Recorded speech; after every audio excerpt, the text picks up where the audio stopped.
ഉണ്ടെങ്കിലാണ് പ്രശ്നം എന്ന് പറഞ്ഞത്.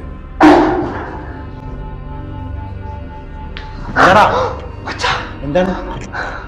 എന്താടാ എന്താണ് ഉണ്ണിയ എന്താടാ അവിടെ എന്താണ് കണ്ടു കണ്ടു അച്ഛ പോണ്ട ഞാൻ കണ്ടതാണ് പോണ്ട ചെന്നെ പോണ്ട എടാ എന്ത് കണ്ടെന്നാണ് പറയണേ ഞാൻ കണ്ടതാണ് അതിന്റെ ഉള്ളില് അതിന്റെ ഉള്ളില് അതിലുണ്ടോ ഞാൻ കണ്ടതാ കേറി നോക്ക് ഞാൻ കണ്ടതാണ് കേറി നോക്കടാ ഞാൻ പറഞ്ഞാൽ എനിക്ക് മനസ്സിലാവില്ലേ ക്യാമറ കാണിച്ചു കൊടുക്കാം അതിന്റെ ഉള്ളിലുണ്ട് ഇത് കേറി നോക്കി ഇല്ല അച്ഛൻ ഞാൻ പറഞ്ഞ കേൾക്ക് ഒന്നുമില്ല പറയണേക്ക് ഒന്ന് കാണിച്ചു കൊടുത്തു ഒന്നുമില്ല കണ്ടതാണ്